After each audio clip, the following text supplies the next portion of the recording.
Awesome. Welcome, everybody, to our session, Mastering Compliance, staying audit ready all year round.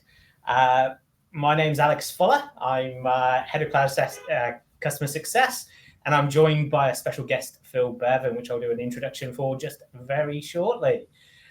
Before we get into the detail, just a quick acknowledgement of country. So we acknowledge the traditional custodians of the land upon which we work and live. We pay our respect to Aboriginal and Torres Strait Islander cultures and to elders past, present and future. Just some housekeeping to get us underway. So how to participate. And we want you to, as an attendee today, we definitely want you to engage with us. Get all your questions, queries in. There is a Q&A spot that I'll cover in our agenda. But we're using the solution StreamYard. Here you can enter comments in the chat. One of our team is going to help curate those and make sure anything really, really saucy is picked up and discussed wherever possible. We've also got a few polls that you can vote in. We'll give you the details of how you access Slido to register your votes and engage with us that way. And post the event, we'll send a copy of the recording, the materials that we worked through today, and a bit of a survey there. So please definitely engage with that post-event email so we can really refine these sessions as we move forward and see you in the future. For our agenda today, what we're looking to cover is what's the changes in the 2025 standards, trainer credentials. We're looking at compliance blind spots, year-round audit readiness, and as I mentioned, there's that really robust Q&A piece. You do get a certificate of attendance, and there's an opportunity to jump into our amazing prize giveaway to win an iPad as well. Without further ado, the man of the moment, bit of a legend. Welcome to Phill Bevan. Phil's been many years in the industry, over 25 years experience. Works and supports with a good number of providers across the space, and is going to be fielding some of the difficult questions, giving us some really valuable insights and sharing that experience today. So thank you, Phill, for joining us. Always a fun one. Always a pleasure to have you. Thanks so much, Alex. So lower par, please. I want to be able to jump over this one. And hi to everyone in the chat. Good afternoon or good morning, depending on where you are in the Australian region. I'm so stoked to be joining you guys again and look forward to this session. Awesome. Thank you very much, Phill. So what we'll do to get the engagement piece kicked off, make sure you're warming up and ready to engage with us. We're going to start with our first poll. So there's a QR code on the screen here, and you can also just go straight in your browser, slido.com, and enter the unique number there with the hashtag to jump in and join our first poll, which I'm going to launch now. So coming in, the first poll, where do you think your RTO will need to make the biggest adjustment under the 2025 standards? So give you a couple of moments to drop some thoughts and ideas. There's no right or wrong answers here. Just want to get some thoughts to get us moving, get it underway. And I'd ask you all to start sharing what you've got there. We've got a couple of participants jumping in now and starting to participate. It's a bit of a word cloud, so as it pops up, we'll get a bit of a flavour for what's on your mind and how you're tracking at the moment. Super interested to get this feedback, Alex, I've got to say. And I love Slido. Great job, guys, in getting this tool going. Love the audience participation for Slido. It's going to be really interesting to see across providers what they do think this biggest adjustment is going to be. Couldn't agree more, Phill. I'm interested. I would expect to see some responses in there. Let's just... There we go. Couple of heads say, "Whoa, look out!" No idea is a bit of a worry. Well, you're in the right place.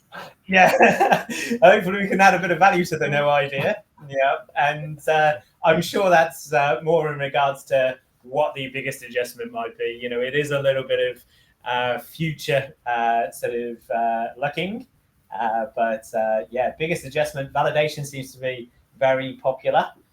That's an interesting one, I've got to say, in terms of what is or isn't changing in the standards. I saw student support, student wellbeing pop up and then drop away again, which I also found interesting. There it is. Yeah, we've definitely got some votes, some thoughts coming in from support, student support, learner focus. I think it's all fitting that kind of theme. Feedback seems to be quite consistent in a number of different ways as well. Student well-being, yeah, very aligned to sort of strong focuses on that student sort of journey, the learner's journey, and making sure that they're there. Interesting record retention.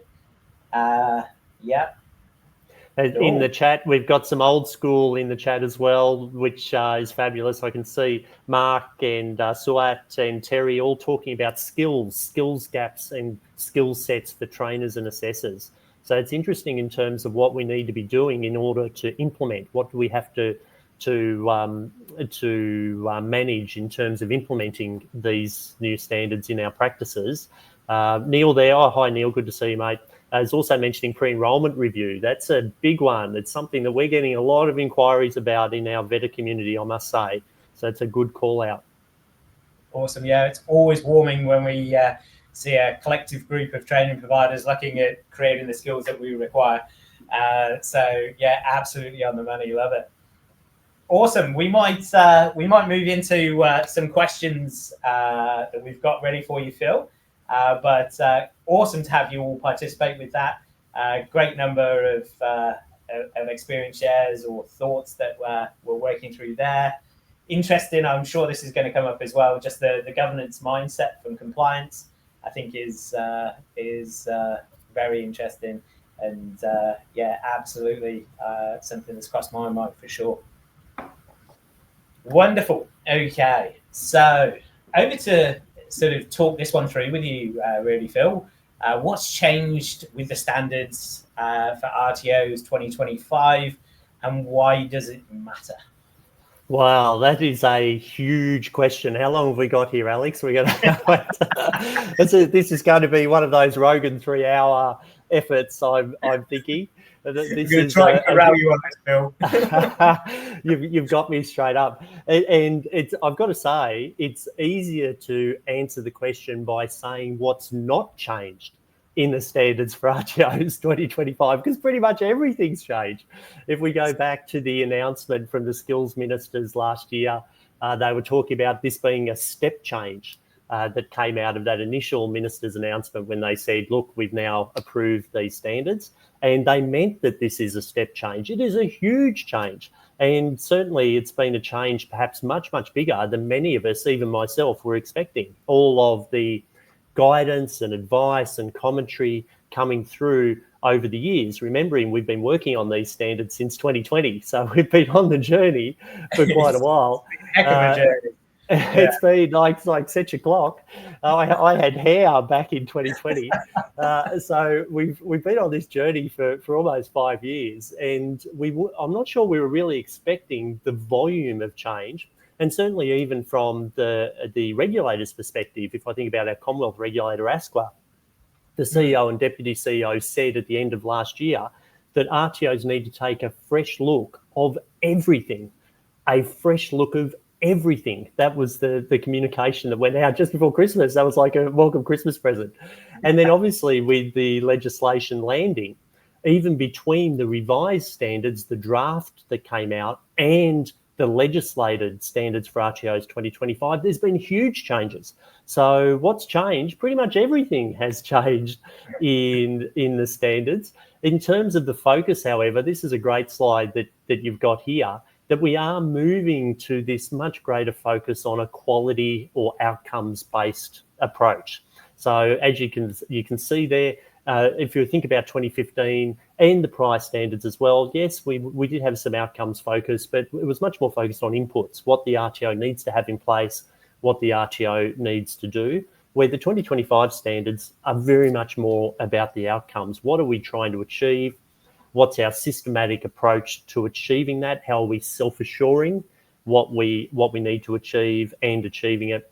And then how do we continuously improve, as it says there as well. So there is quite a large mind shift for providers, and I think, unfortunately, for some providers, quite a large change in approach in how they're approaching their operations as well, in order to demonstrate their compliance for the 2025 standards. So a lot has changed, and there's a few things that have stayed the same in there that we can be talking about. But most of our focus is changing with these standards, and very much thinking about those outcomes that we need to achieve, and what do we need to be doing in our business to self-assure those outcomes. Yeah, I think there's a key word there, self-assurance. It's such a prevalent sort of focus in the new standards, and I've already had multiple conversations, seen a lot of talk around really trying to define that and understand what that means for a business. I was surprised it didn't feature more heavily in our first poll there, because self-assurance is a challenging and broad topic in its own right, to how we approach that from a project perspective, from a change management perspective, and how we align that to that continuous improvement requirement is, I think, really, really important to really understand and try and sort of have focus within our planning towards. Yeah, for sure. It's a significant sort of focus change there. Definitely. Awesome. Well, what we'll do, Phill, just to take a bit of pressure off, we're going to ask our attendees to jump into one more sort of poll for us. And the next poll that we have for you is which of the 2025 standards do you feel least confident about right now? As we've said, it's very broad, it's very open, but we're really keen to sort of understand exactly what that looks like. Why can't I launch that? Oh, Slido, I've just given you a chat up, Slido. You need to be working for us. Yeah, you need to be working for us. Absolutely. That does not want to. That does not want to play. Drop it into the chat, folks. We might have to revert to a little bit of old school here. Love it. Yeah, absolutely. I'm not sure why that poll won't launch for us. I'll keep it on the screen because that's the question we've got posed to you. We'll keep an eye on the chat for a second or two to see exactly where that's going, with what your thoughts and where you can see 2.2 continuous improvement, authenticity. Thank you all for jumping in. Know most of those names. Awesome. Yeah, Kalpa's mentioning here as well, monitoring and evaluation 2.2 for those that aren't fully familiar with the standards. That's again getting at that pre-enrollment review stage. How are we supporting applicants and then moving them through to enrollment if we are in fact enrolling them, and everything that we need to be doing through that component. We're getting a lot of discussion in the vetr community around what foundation skills need to be reviewed as part of that 2.2. Jack's just mentioned in there as well, 2.5. I've just lost him there in the chat, but that's a really good call out. How much is enough? Micro, yeah. Love that. Jody, good to see the CWTS team. Hi, guys. Talking about credit transfer. I did a session on that yesterday in View. I'll give a shout out to the View opinion pieces there. And some of the guidance that came out yesterday, again, in the draft practice guides, not ideal. And you can go off and find my video on that. I'm already seeing other advisors in the LinkedIn community talking about some of the challenges with ASQA's draft guidance that's coming out. And that definitely hasn't helped us, Jody. I agree with you completely. Lots of examples here. Stakeholder engagement from Jen, another big one. Yeah, I like Colleen's focus there, the review of completion of assessment, completed cohorts versus the 5-year sort of validation cycles and the like. I think it's very relevant when we come to that self-assurance piece, how we're documenting that, what tools we're using to be really effective and smart with it, and how it affects our statistic sampling or how we differentiate between that requirement. Hi there, Joe, as well. Joe's mentioning just that perennial challenge for all of us. Don't we love it? Trainer currency and competency. It's not going away. If anything, it's going to get a little bit more murky in the standards for RTOs 2025. So it's a great call out there, Joe, and I hope you're doing well, mate. And Jessica's mentioning again that pre-enrollment review. So what are we talking about with foundation skills? Is it LLN? Is it digital literacy? Is it employability skills? Like how are we going to address this area of review of that minimum level of foundation skills before we enroll an applicant, and perhaps don't enroll them if they don't have that minimum level? Warwick's just mentioned there as well, another call out. I saw that earlier in the chat too, around authenticity. Authenticity with AI. How do we go about the management of AI within our operations? And as Julie just mentioned, detecting AI output. How do we manage that? SOS is confirming that as well. I'll just give a quick mention to our Compliance Over Coffee in the vetr community coming up later this week. We are actually covering the generative AI strategy for vet providers, including providing a template for providers to be thinking about. So if you're interested in that whole area of AI, and if you don't yet have some kind of strategy and approach in your provider, just a quick shout out that we're covering that in our Compliance Over Coffee on Thursday. Awesome. We likewise did a bit of an AI focus, and it was definitely a big topic of conversation. If you didn't attend last week's webinar on AI that we ran, feel free to make a request in the chat. We'll try and gather all of those, and we'll send you a copy of the recording as well. Kim had a really good one again, strong focus on training competency and the variations or the gatekeeper around training versus delivery and assess with autonomy. Again, I had to read that a number of times with all the information out there to try and get a bit of an understanding of it. It certainly is a significant change there that needs to be considered. You're absolutely right. That's a really great shout out there from Dee as well around addressing the physical capacity, physically fit, where that's a requirement, an expectation in terms of the training product that you might be delivering. So 2.2 standard, outcome standard 2.2, it's talking about that academic component, but we can't forget all of the other admission requirements. How old does the person need to be? What physical characteristics might they need to have? What equipment might they need to be providing? What work placement might need to be in place? And the list goes on and on and on around all of those things that should be bolted into the pre-enrollment review. And as always, I've got to say, I suspect some of the crew on the session today are from short course providers. If you're doing a full qualification and you're working with that student for 12 months or 2 years, that's one thing. But if you're working with the student for a couple of days in a short course, how does all of this work? How does all of this work from a business perspective as well as from a quality and compliance perspective? One of the key challenges for short course providers. Awesome. Let's park that one for now. This could be all-consuming, but yeah, some awesome shares there. And it's great to know where those confidence levels are and what the consistencies are with them. I think we're all definitely getting some good insight from it. We'll move to the next sort of topic of focus, and that's trainer and assessor credentials. Kim was one of a number of people that flagged it. What's required, and how should RTOs prepare? So, Phill, your thoughts? Fire away, yes. Well, where do you start? The scope of practice has just expanded, and it expanded in those common sense changes from our Skills Minister, Brendan O'Connor, back in March 2024, and it's expanding again in the standards for RTOs 2025.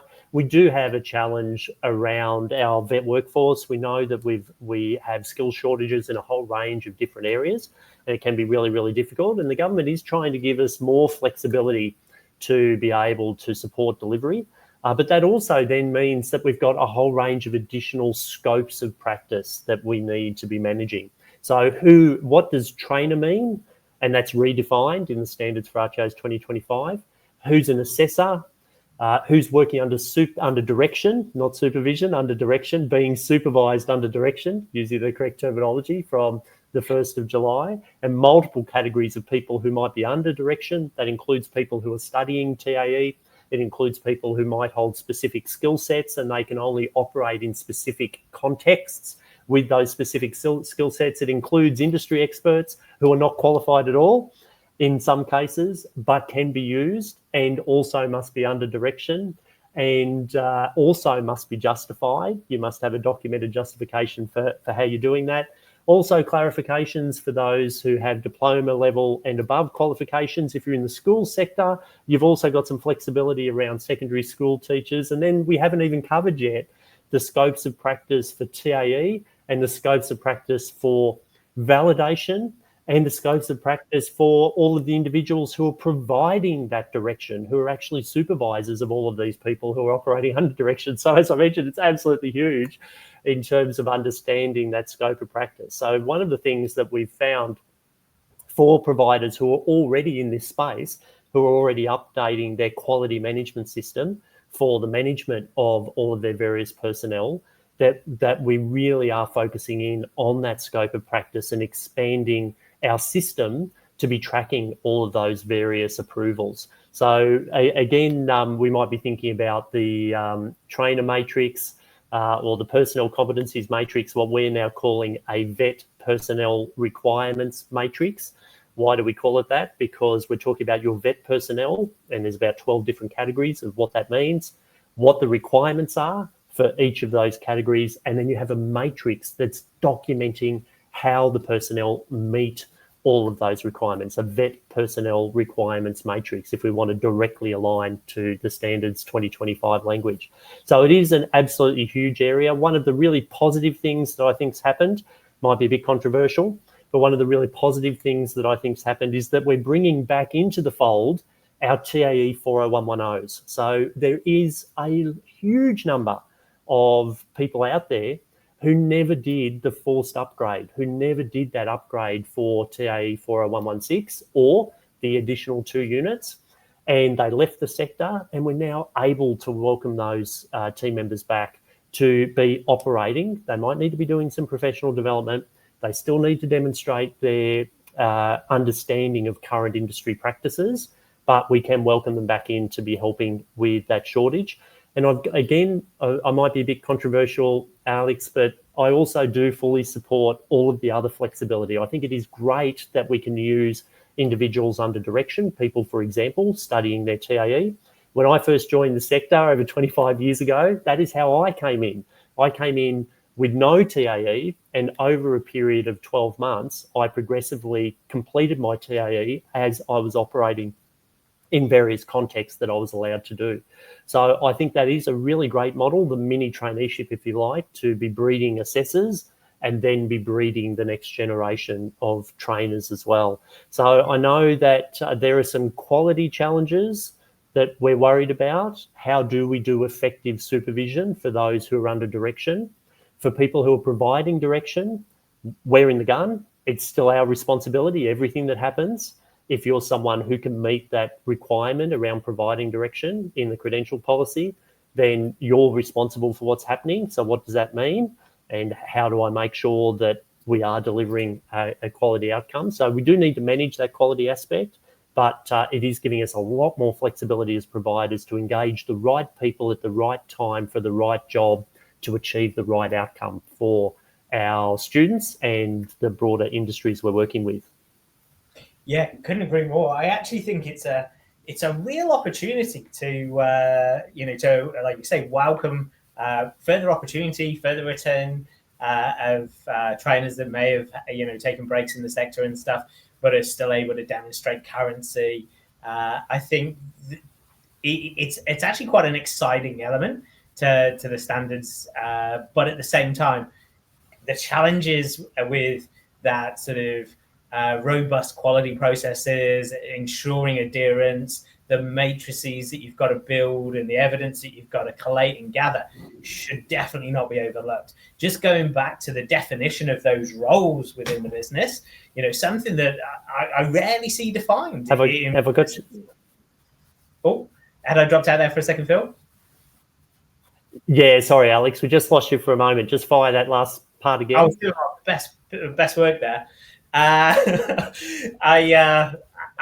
was just suggesting, obviously, the documentation of the matrices that's now required, And it's something that I've rarely seen across providers where they've got that level of detail. So there's a lot of work to be done in that space. But yeah, real opportunities for sure.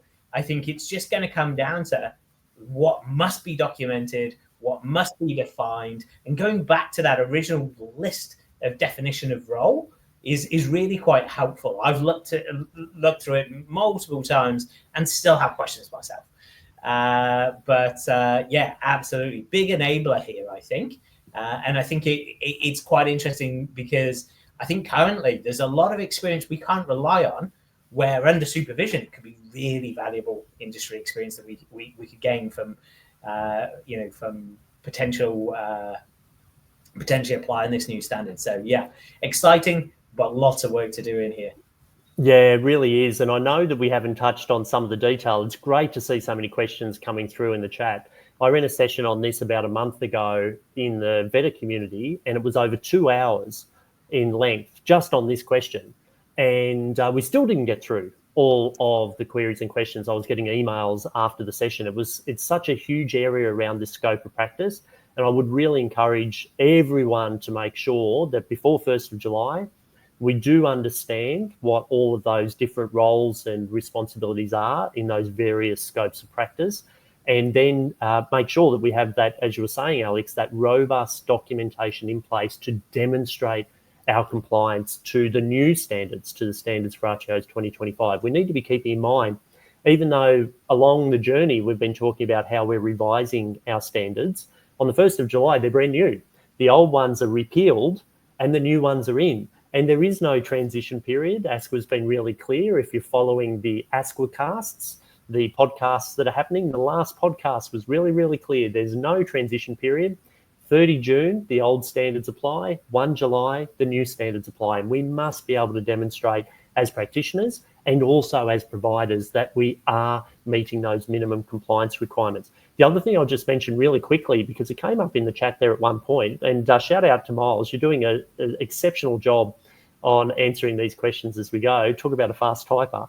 Miles, he's an AI, is he, or a real person? No, Miles is an RT. Yeah. Oh, love it. That the definitions, it's something that we're still trying to get our heads around in the vetr community, in the vet sector, I've got to say. We're getting lots and lots of questions about it, is that most of the definitions have changed. And it's something that I think many providers still aren't aware of.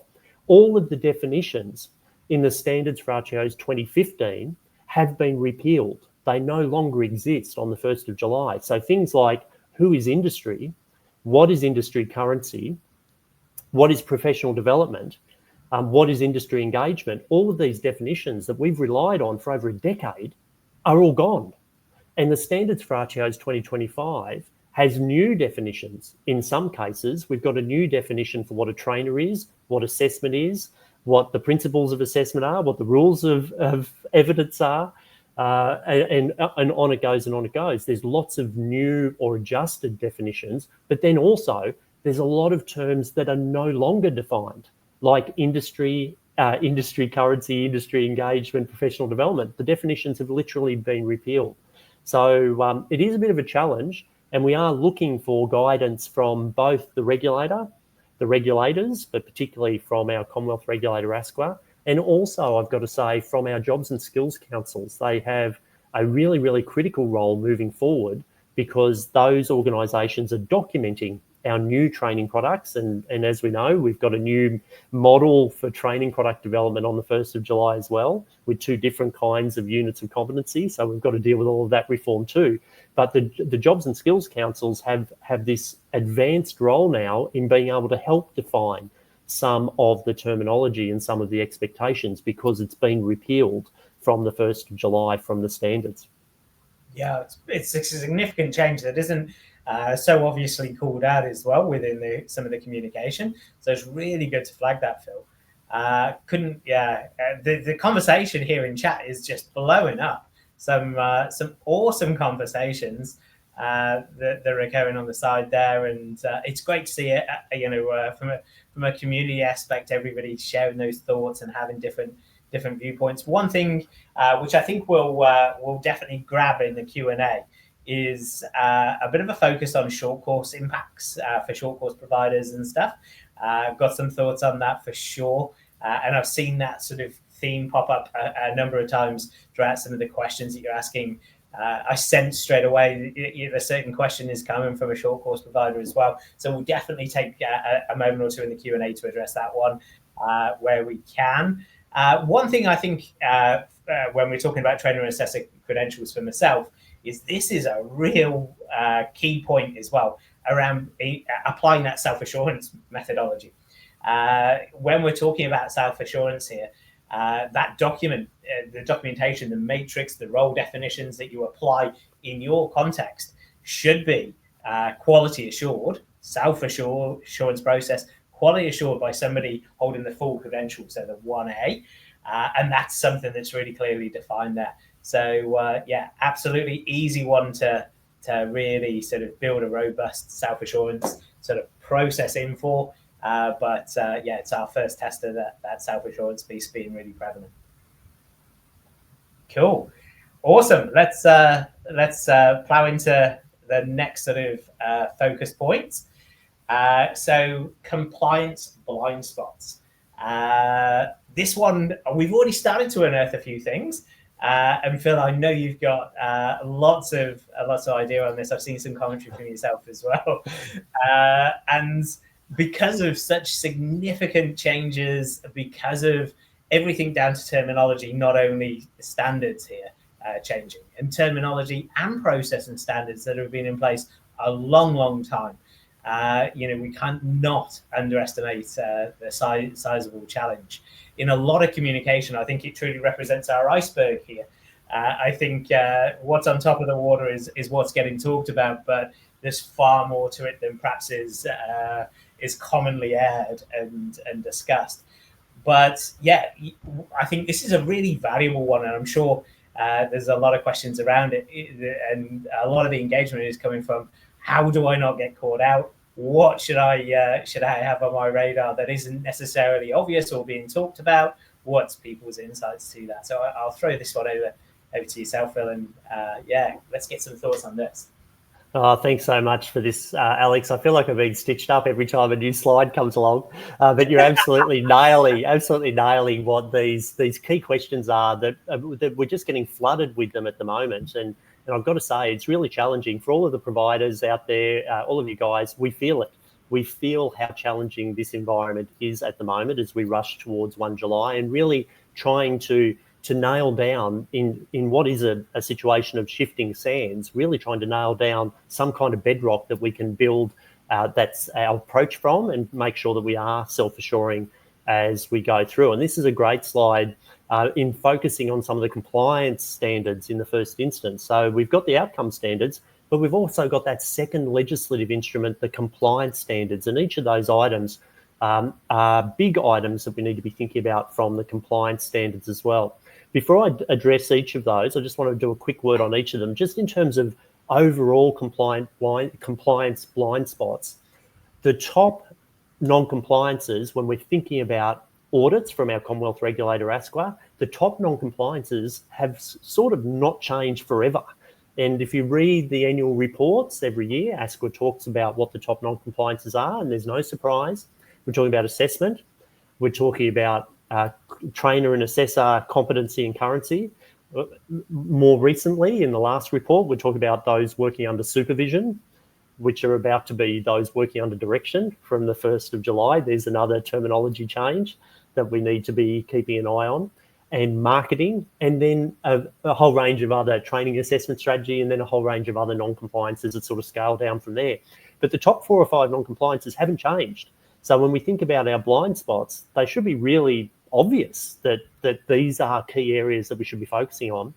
But for some reason, we're still struggling as a sector overall in order to achieve those items. In terms of the statistics, I'm sure most of us would be aware the regulator is ramping. The audits are getting more and more common. So the last 3 years, each year, we've had more audits than the last year. We're heading towards 1,000 regulatory activities, if you like, remembering that our Commonwealth regulator now has a whole range of different terms for performance assessments and monitoring activities, et cetera, when we talk about auditing, a whole range of different terms that are now being used.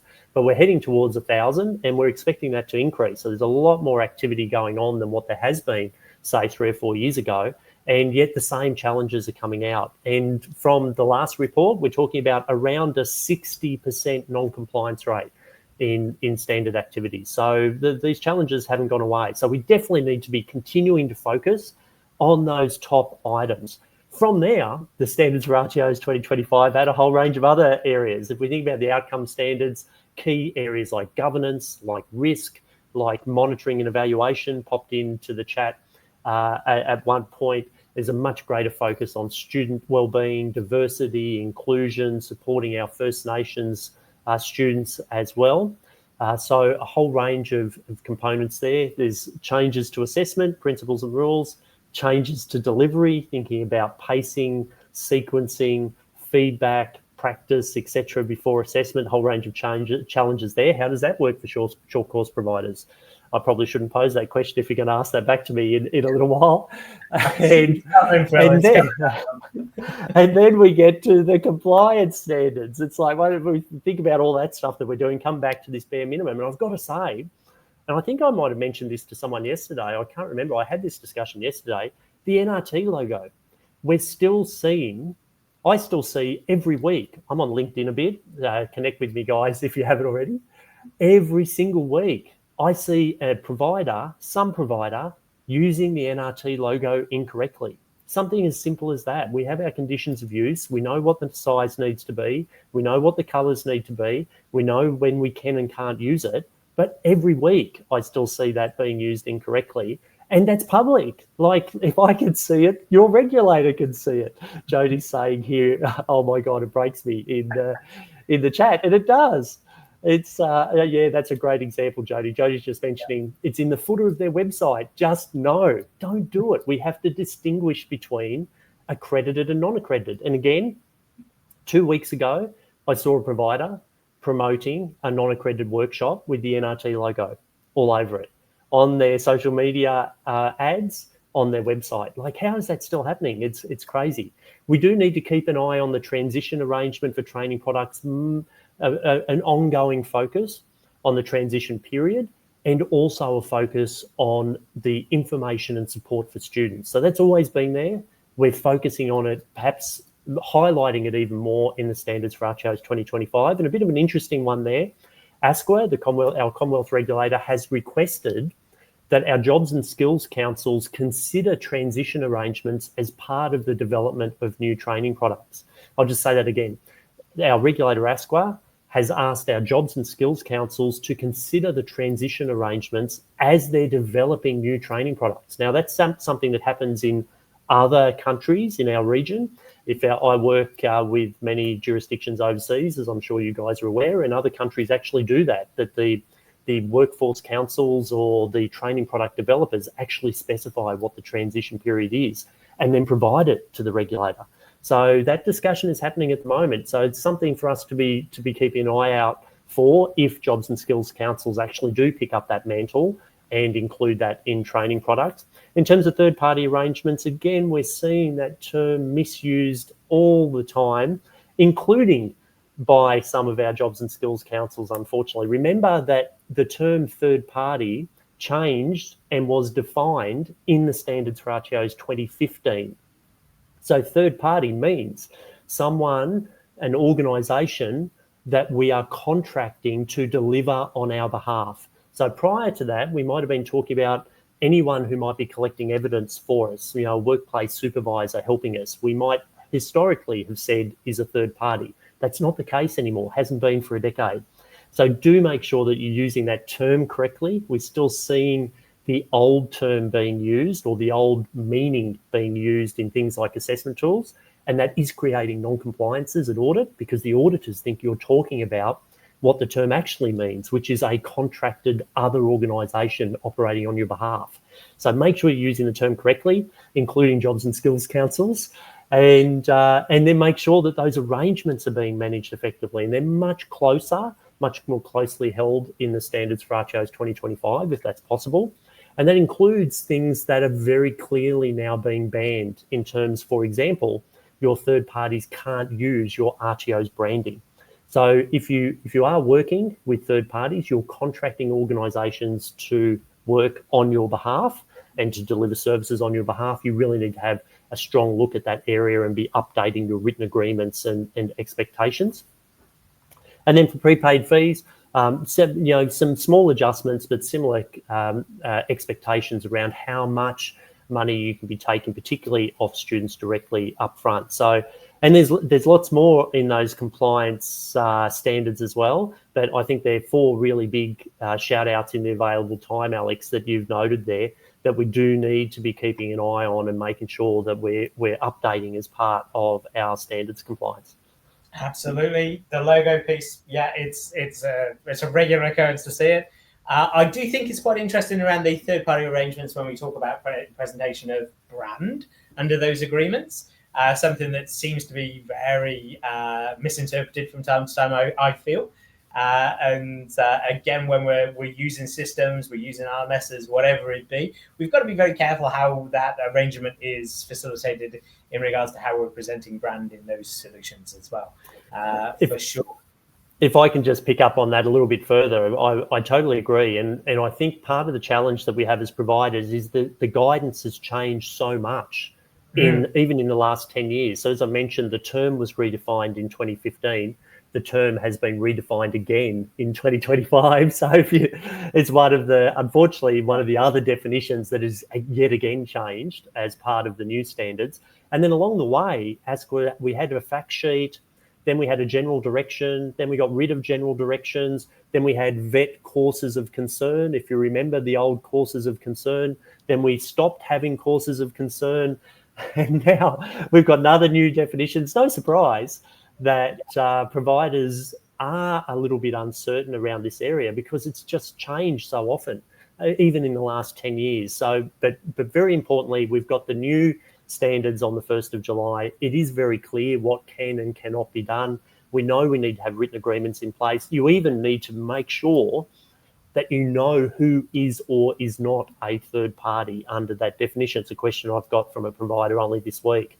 So if you are using anyone who isn't an employee of your organisation, you really need to understand how you're engaging that individual, whether they are or are not a third party, whether they are or are not working under direction, and what arrangements you need to have in place to manage the quality of those activities.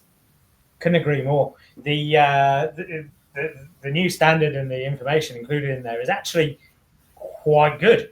I think based upon all the changes that we've had over the years, the moving goalposts essentially with this and how it's defined, I think now is a really good opportunity to take that new standard direction and really sort of narrow down on exactly what that means to your operation, and keep reviewing it when we bring in contractors, when we bring in other resources, and it does extend past just that delivery of training and assessment as well. So very, very important topic, that one, for sure, because it is being very misconstrued, I think, over the years, for sure.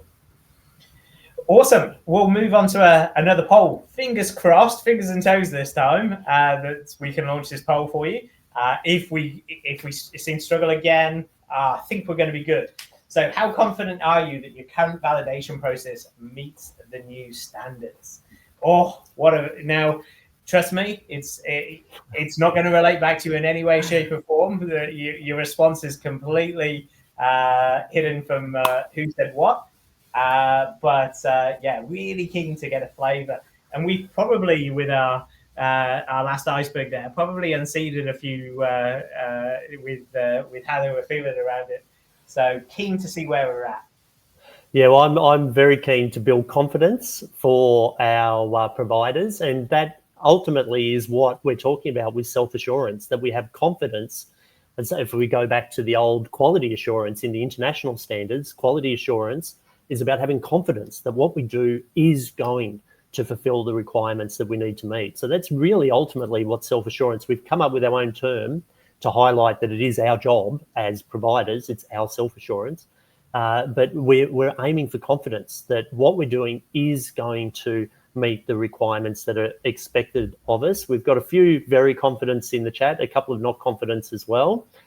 This is one of the areas that doesn't have many changes. There are changes, so don't get me wrong, but it doesn't have many changes. We're still required to do validation. We still need to validate our assessment system, our tools, our practices, our judgments.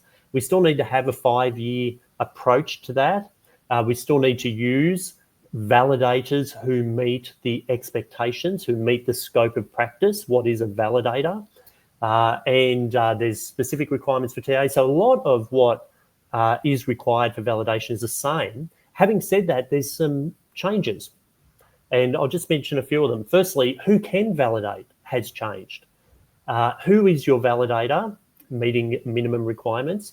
And then also lead validator. That isn't requirements for a lead validator, but what as an organisation, what kinds of skills do you expect that individual to have? Remembering that Cert 4, our TAE, at the Certificate 4 level is just participating in validation. And there's even some debate going on around whether that should even be in the certificate in future. But in terms of leading a validation team, whole different a skill set. So we need to be thinking about that in terms of who's actually undertaking the validation.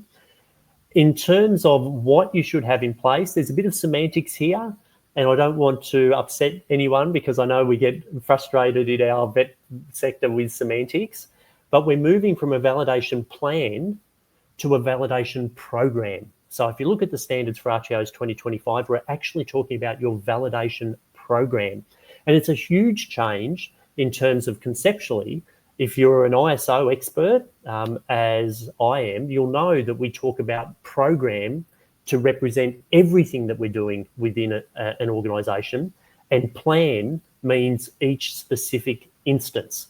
And the standards for RTOs 2025 are progressing that terminology. So you should have a 5-year validation program in place that's going to cover all of your validations over the coming 5 years. And then you have a plan for each of the training products that you are validating. So again, I don't want to get too caught up in semantics, but I would make the point that our regulator is a key stakeholder for all of us as providers, and we should probably be using the language that our stakeholder is using if we want to show that we are aligning to their requirements. It can be frustrating, all of these changes, all of this semantics, but the changes are being made for a reason.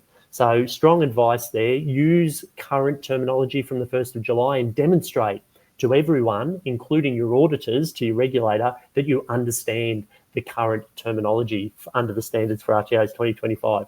Absolutely. So, making that very relevant for your points of audit, I think it sets you in probably one of the most strongest positions to come from when you're talking the correct language and we're applying the correct language to the correct standards.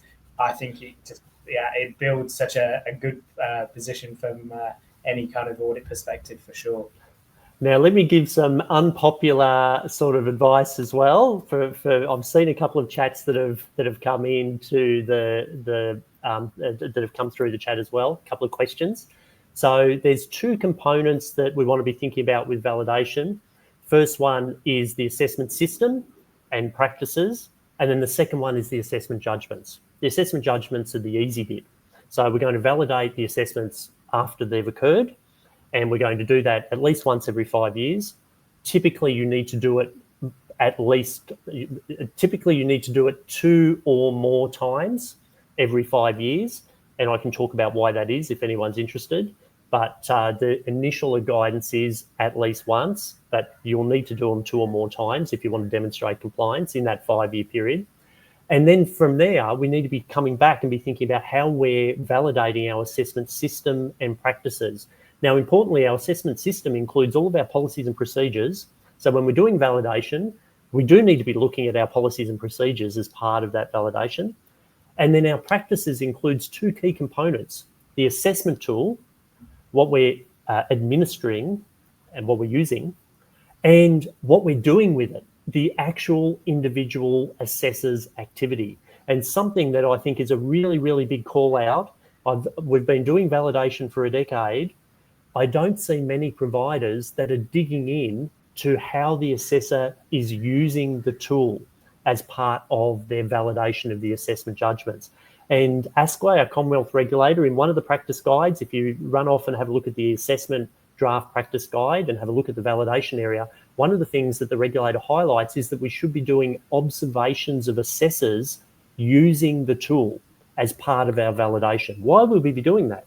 Because that's our practices. It's not just the tool, it's not just the document we're using and the record that we filled in, it's how the person's actually using it.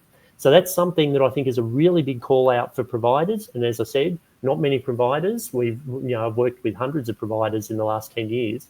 I wouldn't say too many of hundreds, maybe one hand of people who are actually observing assessors' use of the tool as part of their validation activity. So there's hopefully a really big shout out there. When it comes to the assessment tool, coming to another piece of unpopular advice, there is a requirement for our tools to be reviewed prior to use. That's the terminology in the new standards for RTOs 2025. We don't use the term pre-validate. You won't find pre-validation in any of the standards for RTOs documentation. That term doesn't exist. So if you're, and personally, this is just personal view because I'm big on language, pre-validate, what does that mean? I need to validate tools. No, you're pre-doing it. What does pre-validate mean? I'm validating them before I use them. You mean you're reviewing them. So let's get the language right. We review, then where we're reviewing the tool, we might trial the tool, and then we can validate the tool. And if you're validating the tool before use, call it that. We're validating before use. But this pre-validation, I know it's a popular term. If you're in WA, keep using it. That's where it came from. But under the standards for RTOs 2025, the term doesn't exist. So again, if we're aligning our language to what our regulator is expecting, we'll be talking about reviewing the assessment tool. Now, coming to the unpopular part, we are required to review the assessment tool before use, and we need to do that against the standards, and the standards are changing. There's new standards on the 1st of July 2025, and very importantly, there's new principles, all of the definitions have changed, and there's new rules of evidence, all of the definitions have changed. So we've got 8 key definitions that are all being amended on the 1st of July. Don't ask me why we're doing that, we'll lose another hour. Because all of those definitions have changed, all of the tools you're using right now are not reviewed against the new standards. So the unpopular advice is that every assessment tool that you're using in your RTO on the 1st of July needs to have been reviewed against the standards for RTOs 2025. So if you've reviewed them before, trialed them before, validated them before, that's great. You should be doing that. It's quality practice, and I celebrate your work. But all of that was under the 2015 standards and the 2015 definitions. So there's a huge amount of work there, unfortunately, for providers who do want to demonstrate compliance, that they have reviewed all of their existing assessment tools by the 1st of July. You're a brave man, Phil. I floated that just a week or so ago with a client, and it's definitely something you have to be pretty thick-skinned on. But very valid, and I couldn't agree more. We'll just quickly touch on this slide. I'm really careful of time here. I want to make sure we do have some opportunity to do some of your questions and stuff. We've talked around all of these aspects here. What does it mean to be audit ready year round? We've deep dived into that validation piece. Throw away the pre-validation. The annual declaration piece is about the only thing we haven't really got into too much with. But from a continuous improvements perspective, really aligns to that self-assurance piece as well. Continuous improvement, self-assurance, they sit very hand in hand with a lot of the processes that you'll be doing there. Continuous improvement, I think what we're trying to flag here is not optional. It's a system RTOs must have in place year round, and not just because we're getting audited. So again, really needs to be robustly sort of documented. You have to take those findings and wrap it all together to make sure that we're ongoing improvement and we're permanently in that state of audit readiness. Awesome. Okay. Yeah, if I can just jump in there, Alex, and just touch on one point. I think it's such an important point you just made, very, very critical around this continuous improvement. And I know we've been talking about continuous improvement forever. I have people saying, just like you mentioned before, people saying, we used to do this in AQTF 2002 talked about this. Why is this such a big thing? I think one of the really big changes around continuous improvement for the standards for RTOs 2025 is this expectation of systematic monitoring and evaluation.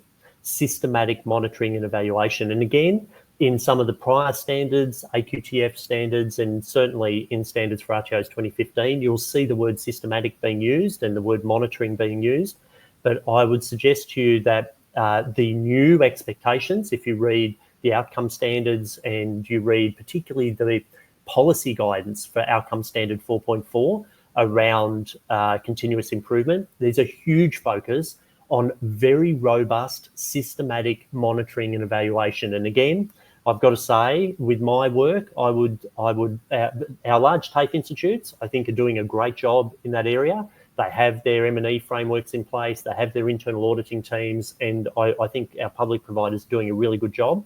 When it comes to other organisations of all different kinds, I think that's another key gap area, that the continuous improvement has to be driven from that systematic monitoring and evaluation that you've got set up at the start, that self-assurance. You've got that plan and you've got confidence in what it is that you need to be achieving, and then you're checking that, and the improvements, the continuous improvement is being driven out of that system.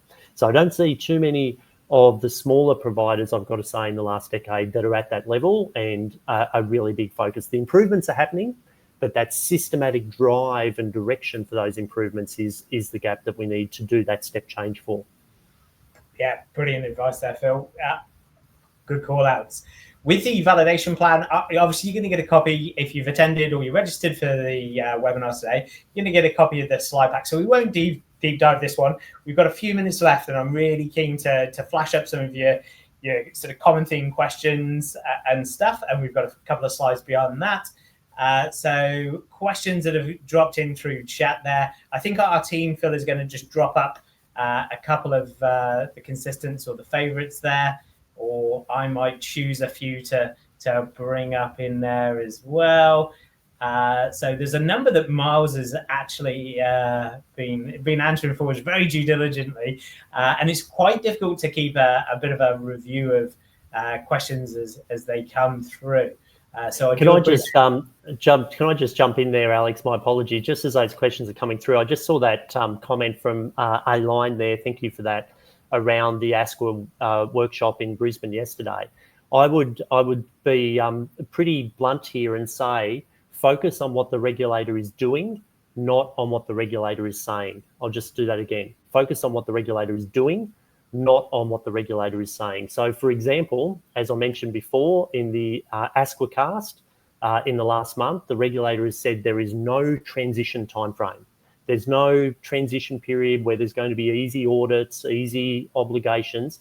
You are required to demonstrate compliance from 1 July. And I'll take that a step further and say all initial applications, I'm sure you've seen some of this on social media, there's hundreds of initial applications with the regulator at the moment where they're waiting for audit. All of them have received correspondence that they are expected to be audited under the standards for RTOs 2025 from the 1st of July. So that's created quite a bit of concern for for organisations that are trying to become an RTO and have applications in and have built systems in the last 6, 12, 18 months around the old standards or the 2015 standards. 1 July, they must comply with the new standards. So please don't, even if you're hearing people saying from ASQA that there's going to be some kind of transition, look at what's actually happening. That would be my strong advice. Great advice there, Phill. Do we have one more question, perhaps, folks? I can't see it in the... yeah, there we go. Do contract trainers and assessors fall under third-party agreements? That's a good question from Leslie. Thanks for that, Leslie. Stitch me up. That's actually a question I have answered twice in the last week, and it's an ongoing perennial question. It depends on how your trainers and assessors are engaged. So I'm very conscious. I can't provide legal advice. I'm not a solicitor. I can't provide accounting advice. I did study accounting, but I'm not an accountant. And that question is both legal and accounting in nature, because you have employees and then you have contractors, and those contractors might be sole trader, ABN, and that's where the accounting advice comes in, and superannuation, etc. Then you have trainers and assessors who might be contracted as a company, who might be contracted as a partnership. So you've got legal entity arrangements there that you need to be really, really familiar with. This is a hot button area. The ATO has been cracking down on RTOs since 2004. I'll just say that again. The RTO has been cracking down on the ATO, Australian Tax Office, has been cracking down on RTOs on this issue since 2004. It is a hot button issue. If you're asking the question, you've got a challenge. You've got a significant problem that you need to be aware of. General advice that I have been giving all of my clients for the last 20 years is, if they're an employee, they're an employee. If they're not an employee, they're likely a third party. And you've got a ground in the middle, sole trader. My advice is do not be using them. So you've got employees, sole trader ABNs, do not be using them. That's 20-year-old advice. And if you're dealing with companies or partnerships, they're likely to be a third-party arrangement. So hopefully that's useful. But again, legal accounting advice needed in that area.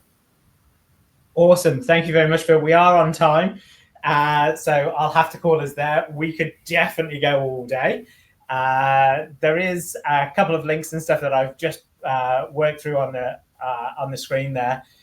Quick takeaway, you can access your certificate of attendant here, scan and download it, please do. I'll bring that back on screen and leave it on screen as we wrap up. The opportunity to enter the grand prize draw for the Win an iPad, great piece of tech, definitely get it.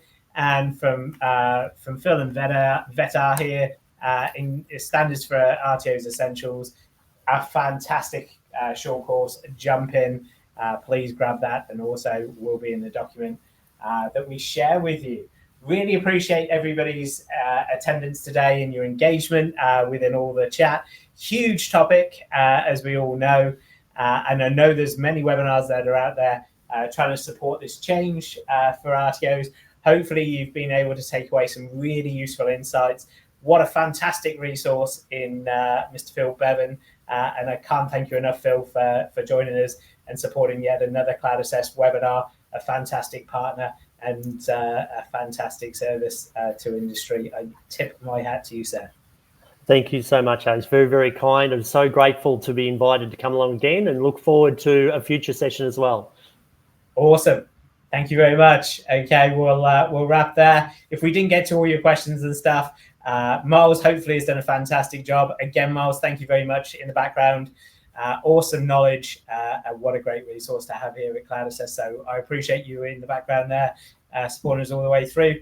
And we'll end there. Thank you all, folks. We'll see you in our next one. Take care.